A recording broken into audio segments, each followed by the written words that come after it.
High, আমি সৌমিক। আজ যেহেতু পয়লা বৈশাখ, তাই সকলকে জানাই শুভ নববর্ষের প্রীতি, শুভেচ্ছা এবং আন্তরিক ভালোবাসা। তার সাথে জানাই তাদের সমস্ত স্বপ্ন যেন পূরণ হয়। এছাড়াও সকলের সুস্থতা কাম্য করি। যাই হোক, সকাল সকাল স্নান করে রেডি হয়ে নিয়েছি। কোথায় যাচ্ছি বলো তো? যাচ্ছি আমাদের পাড়ায় যে মন্দিরগুলো আছে সেখানে প্রণাম করে ধূপ জ্বেলে দেব। নতুন বছরের এই দিনটা না হয় এরকমভাবে শুরু করা যাক। তাই দুই বোনে বেরিয়ে পড়লাম। যে মন্দিরটা দেখালাম ওটা হচ্ছে আমাদের মাঠের কালী মন্দির। খণ্ডঘোষের বিখ্যাত মাঠের কালী পুজো হয় না, সেই মন্দির। আর এই যে যাচ্ছি যে মন্দিরটায়, এটা হচ্ছে রাজার কালী মন্দির। আর পেছনে যে মন্দিরটা দেখছো ওটা হচ্ছে দুর্গার মন্দির। আর ডান দিকে দুটো মন্দির আছে শিবের মন্দির। যেহেতু ঠাকুরঘরটা খোলাই ছিল তাই ঠাকুরের মূর্তি দেখেছো, রাজার কালী তো রাজারই কালী। দারুণ মন্দির। আর ঠাকুরটা এতটাই জাগ্রত যে মন প্রাণ দিয়ে ডাকলে মা সবাইকার ভক্তের কথা না শুনে থাকতে পারেন না। শুধু এই মা কেন, পৃথিবীর সমস্ত মাই, তাই না? এই সমস্ত মন্দিরগুলো আমার বাড়ির 100 মিটারের মধ্যেই আছে।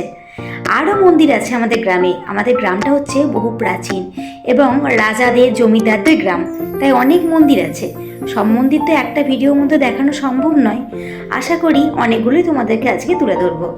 এই মন্দিরটা বন্ধ করে দিলাম যেহেতু ঠাকুরমশাই পুজো করে দিয়ে গেছেন। তারপরে যাচ্ছি পরের একটা মন্দির। ওই মন্দির থেকে সামান্য একটুখানি, শুধু এই তো দেখতে পাচ্ছ, এটা হচ্ছে রাধা মাধবের মন্দির, যেটাকে অনেকে বলে রাধা বল্লভের মন্দির।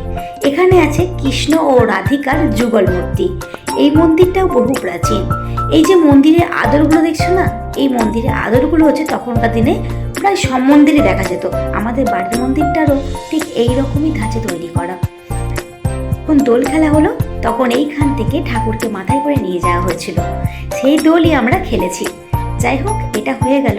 তারপরে যাব আর একটা আছে কৃষ্ণ যুগলের মূর্তি। কৃষ্ণ আর শ্রীরাধার মূর্তি আছে। আর এই চারিপাশটা দেখছো কত সুন্দর। জানি না কেন যে মন্দিরের চারপাশে গেলে একটা ঠান্ডা ঠান্ডা কি সুন্দর জিনিস, প্রাণটা যেন শান্তি করে দেয়। হয়তো এটা কি বলা হয়, পজিটিভ। যাই হোক, সমস্ত মন্দির প্রণাম করে এসে বাড়ি এসে একটু প্রসাদ খেলাম। আজকের দিনটা না হয় এরকমভাবেই শুরু করলাম। তোমরা অবশ্যই ভালো থেকো, সঙ্গে থেকো, সাথে থেকো। আজকে আসি, বাই।